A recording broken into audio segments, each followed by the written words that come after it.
आप सभी को जय मसीह की। द बाइबल पोर्शन में आपका स्वागत है। हमारा आज का वचन है इज़रा की पुस्तक 9वां अध्याय।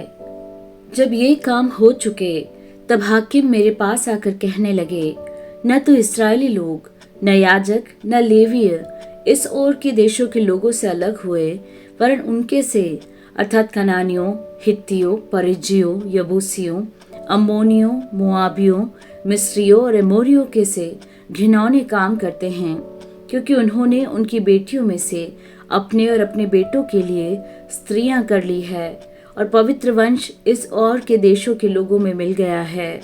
वरन हाकिम और सरदार इस विश्वासघात में मुख्य हुए हैं। यह बात सुनकर मैंने अपने वस्त्र और बागे को फाड़ा और अपने सिर और दाढ़ी के बाल नोचे और विस्मित होकर बैठा रहा। तब जितने लोग इस्राएल के परमेश्वर के वचन सुनकर बंधुआई से आए हुए लोगों के विश्वासघात के कारण थरथराते थे, सब मेरे पास इकट्ठे हुए, और मैं सांझ की भेंट के समय तक विस्मित होकर बैठा रहा। परंतु सांझ की भेंट के समय मैं वस्त्र और बागा फाड़े हुए उपवास की दशा में उठा, फिर घुटनों के बल झुका और अपने हाथ अपने परमेश्वर यहोवा की ओर फैलाकर कहा, हे मेरे परमेश्वर, मुझे तेरी ओर अपना मुंह उठाते लाज आती है, और हे मेरे परमेश्वर, मेरा मुंह काला है, क्योंकि हम लोगों के अधर्म के काम हमारे सिर पर बढ़ गए हैं, और हमारा दोष बढ़ते बढ़ते आकाश तक पहुंचा है।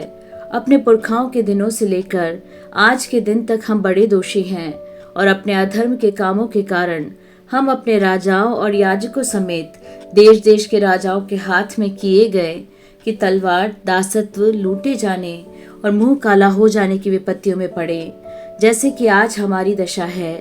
पर अब थोड़े दिन से हमारे परमेश्वर यहोवा का अनुग्रह हम पर हुआ है कि हम में से कोई कोई बच निकले, और हमको उसके पवित्र स्थान में एक खूंटी मिले, और हमारा परमेश्वर हमारी आंखों में ज्योति आने दे, और दासत्व में हमको कुछ विश्रांति मिले। हम दास तो हैं ही, परंतु हमारे दासत्व में हमारे परमेश्वर ने हमको नहीं छोड़ दिया, वरन फारस के राजाओं को हम पर ऐसे कृपालु किया कि हम नया जीवन पाकर अपने परमेश्वर के भवन को उठाने और इसके खंडहरों को सुधारने पाए, और हमें यहूदा और यरूशलेम में आड़ मिली। अब है हमारे परमेश्वर, इसके बाद हम क्या कहें? यही कि हमने तेरी उन आज्ञाओं को तोड़ दिया है जो तूने यह कहकर अपने दास नबियों के द्वारा दी। जिस देश के अधिकारी होने को तुम जाने पर हो, वह तो देश देश के लोगों की अशुद्धता के कारण और उनके घिनौने कामों के कारण अशुद्ध देश है।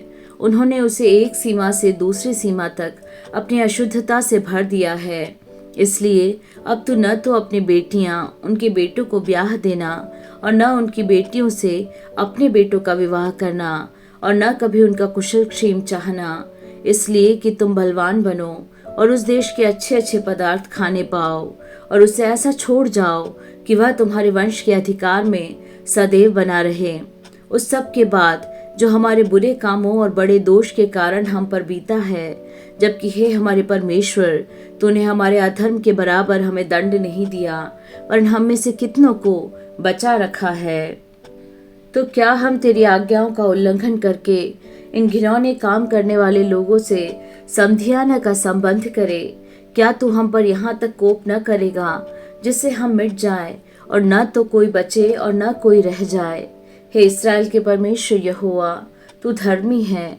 हम बचकर मुक्त हुए हैं, जैसे कि आज वर्तमान है। देख, हम तेरे सामने दोषी है, इस कारण कोई तेरे सामने खड़ा नहीं रह सकता।